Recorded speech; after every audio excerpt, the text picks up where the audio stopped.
form of expression. I have two scarred up knees as a reminder of my teenage years attempting to ride. Clearly, I wasn't very good at it. Sometimes skaters get a bad reputation for tearing up local shopping plazas. Carolina Impact's Jason Terzes introduces us to one lifelong skateboarder who's doing all he can to give back to the community and give skateboarding a good name.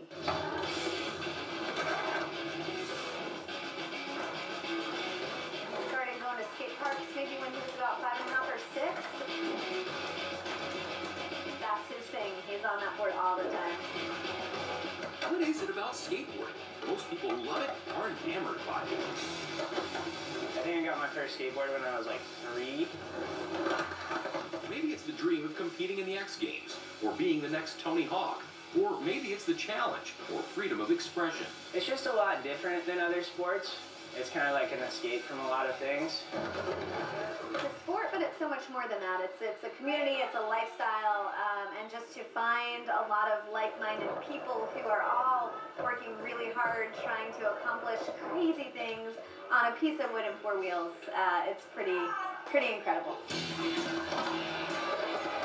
Ed Womble may not look like the typical skateboarder, but don't be fooled.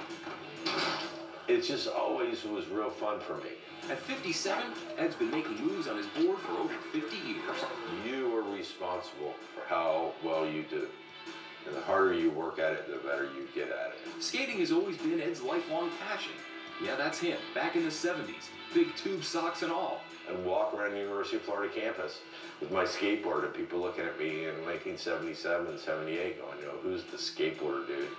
But they didn't know what I was doing up at the skate park. What he was doing was working on moves that would someday lead him to the Florida Skateboarding Hall of Fame.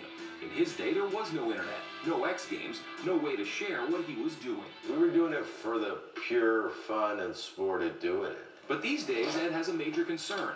The sport he's spent a lifetime loving has gotten a bad rep. Skateboarding has an image problem. There's no doubt about it. Many public places don't allow skateboarding, and most cities have few, if any, skate parks. And with most new boards costing $100 or more, it's something most kids simply can't afford.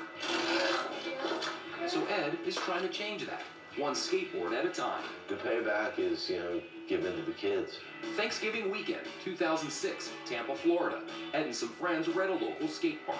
It was right next to some housing and urban development. So there's always kids playing around, and they always wanted to ride our skateboards. The guys had an idea. Get old skateboards, fix them up, and give them to kids who typically couldn't afford them. The goals? Give away the boards for free, and hopefully teach some life lessons in the process. You fall, you get back up, fall, you get back up, and you get better. And just like that, Boards for Bros was born. Over the next month, the guys refurbished 45 skateboards and gave them to kids in underserved areas at Christmas time. Ed even wore a Santa suit during the giveaway. We got in the van to drive away and looked at each other and said, wait, well, we got to do this again. When Ed left Florida 4 years ago and came to North Carolina, he brought with him the Boards for Bros concept. With donation boxes set up at skate shops all around Charlotte, including the one here at Black Sheep and Plaza Midwood, Ed collects used decks. Then, through donations and his own money, he supplies the wheels and other parts. A few times a year, volunteers get together in Ed's garage for build parties, where the refurbished boards are all put together. It's a process that takes most of an afternoon. Now, it may not be the state-of-the-art equipment, but it's all brand new. But if building them is the hard part, giving them away, well, that's the fun part. You want that one? For these kids in the Delahaye Courts neighborhood in Noda, having strangers show up to give away free skateboards is about as cool as it gets. I like to ride skateboards and I like to go on big hills. I think it's very generous because most of these kids don't have nothing.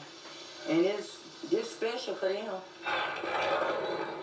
It's a great feeling to give a kid something like that when they're not expecting it. If you don't know how to skateboard, tell them just keep your knees bent. I really appreciate that, like I was saying.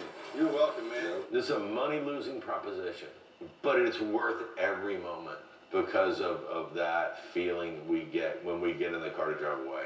And it's just, wow. I really think this is real neat, you know, that y'all, you know, giving back to the community. And if we can just share one story about one kid saying, you know, I got, you know, these stranger gave me this skateboard and it changed my life. that'll make it worth it. What would you say to the Boards for Bros people? Thank you very much. What started as an idea more than a decade ago in Florida is now having an impact here in the Carolinas. One man, one idea, making a difference in children's lives. Jason Terzis joins me now in the studio. And Jason, it sure seemed like you enjoyed working on that story. Why? It was fun. You know, when you work with someone who you know has a passion for what they're doing, it's hard not to feed off of that. So when you have a 57-year-old guy who's been skating since he was 6 years old, I mean, he's literally over half a century of skating. And to feel Ed's passion and the way that he feels about it and the way that he feels about trying to give to the next generation, it really is something special, and that's what makes stories like this fun. And he is doing something to help improve the reputation of skaters, because they do get a bit of a bad rap sometimes for messing up some public property. It's true, you know, and this story actually gave me the opportunity to kind of put myself in their shoes. You know, you go around to different shopping plazas or whatever, and, you know, people might see the skateboarders around and, you know, trying to get up on the bars or, you know, going down steps, and maybe some people look at it and say it's a nuisance. And I understand that point, but also when doing this story, to hear Ed and other people say, you know, there's really not a lot of skate parks out there. So if skating isn't allowed in public places, and skating just like out on the street or on the driveway can get boring, they want places and areas to do tricks and to do other things, because that's how they develop their skills. And if there's not a lot of skate parks around there, where are they supposed to go if they can't do it in public places? So I understand where the dilemma is coming from there. I love that he shared some of the pictures of when he was a younger man, and that ability to relate. It had to feel a little like Christmas, though, when you guys went over to some underprivileged students and handed out those skateboards. That's the fun part, and as Ed alluded to in the story, that's the payback. That's, you know, he's not doing it for the money, he's not doing it for the notoriety.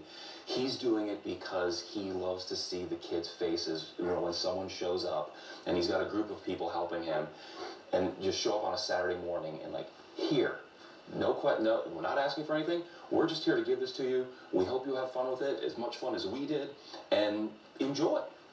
I love these kind of stories, Jason. Thanks so much for delivering a great story to us. We appreciate it. Absolutely, my pleasure. Students